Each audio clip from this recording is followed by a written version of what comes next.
Good morning students. எப்படி நம்ம எங்க வந்திருக்கோம் இன்னைக்கு? வயலுக்கா? எதுக்கு வயலுக்கு வந்திருக்கிறோம்? இது யாரு தெரியுமா? யாரு? ஃபார்மர். தமிழ்ல என்னது? விவசாயி. அவங்க என்ன பண்ணுவாங்கன்னு தெரியுமா? சரி சரி, இப்ப வந்து விவசாயத்தை பத்தி நம்ம விவசாயி ஐயப்பா அண்ணா வந்து உங்களுக்கு சில விஷயங்களா கொடுக்க போறாங்க. சரியா? நீங்க எல்லாரும் அமைதியா கேட்கலாமா? சரி. வந்து ஒரு வருஷத்துக்கு நம்ம போகிற அந்த முந்தைய வந்து 3 போகம் விளையும். இப்போ வந்து அப்படி கிடையாது. கால இயற்கையினால வந்து 2 போகம் தான் விளையும். அது வந்து ஒரு முதல்ல வந்து ஏஎஸ்டி 16, தமிழில் வந்து 50-16ன்னு சொல்லுவாங்க. அந்த நெல் வந்து 125 நாளில் விளையக்கூடிய நெல். அந்த ரகம் முடிஞ்சு இது அது வந்து கன்னிப்பூ, இது வந்து கும்பப்பூ. 2 பூ சாகுபடி. இது வந்து கும்பப்பூ சாகுபடி. கும்பப்பூ சாகுபடியில் வந்து டிபிஎஸ்மே நெல். அந்த நெல் வந்து 135 நாள் அதுக்கு லைஃபு. அந்த நெல் வந்து இப்போ நம்ம வந்து உழுது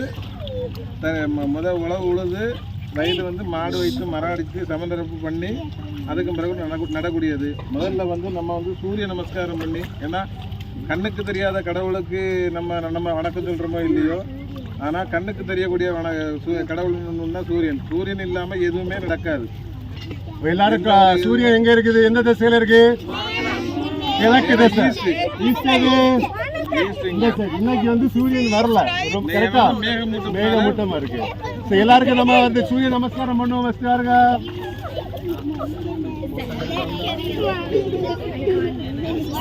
இது நட்ட பிறகு நம்ம கேட்போம் என்னெல்லாம் உரம் போடுவாங்க, இது எத்தனை நாள், இது வந்து நெல்லா, அப்புறம் என்னது இதுக்கு பேர் நாட்டு. எப்படியா? சரியா? நெல்லை போட்டுதான் எங்க இருந்து வரும்?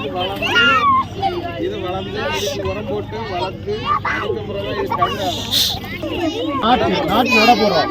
நாட்டு எத்தனை நாள்ல நமக்கு கிடைக்கும்? எத்தனை நாள்ல நெல் கிடைக்கும்? 135 நாள்ல என்ன கிடைக்கும்? நம்ம நெல் கிடைக்கும். சரி, நட்டா மட்டும் போதுமா? வேற என்னெல்லாம் இதுக்கு போடணும்? உரம் போடணும். என்ன மாதிரி உரம் போடணும்? சாணி உரம். சாணி உரம் எங்க இருந்து கிடைக்கும்? மாட்டுகிட்ட இருந்து நம்ம சேமிச்சு சாணி உரம் போடுறது என்ன அது வந்து ஆர்கானிக். சரியா? இயற்கை விவசாயத்தை என்ன பண்ணுவோம்? நம்ம சாணி உரம் போடுவோம். சரியா? நம்ம இப்ப என்ன செய்யறதுங்க? இது இயற்கை விவசாயம் பெரிய அளவு பண்றது இல்லை. அப்ப என்ன மாதிரி உரம் போடுவோம் அப்படின்னு சொல்லிட்டு நம்ம விவசாயிகிட்ட கேட்போமா? டைஅம்மோனியம் பாஸ்பேட். அதுக்கு பேர் தான் டிஏபி. அதுக்கு சாட்டம். அதுக்கு பிறகு 2வது களபறிச்சு முடிஞ்ச பிறகு ஒரு களபறிப்போம்.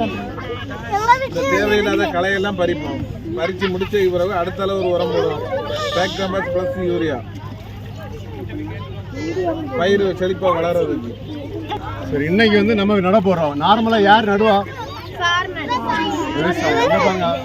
யார் நடுறா பாருங்க. அங்க பாருங்க 4 பேர் இன்னும் ரன் பண்ணிட்டு இருக்காங்க பாருங்க. சரியா? இன்னும் அழகா ரன் பண்ணிட்டு இருக்காங்க. அவங்க இன்னும் அழகா நட்டுட்டு வர்றாங்க. சரியா? இதே மாதிரி நம்ம எல்லாம் சேர்ந்து நடுவோமா? ஒவ்வொரு கிளாஸா நடலாமா?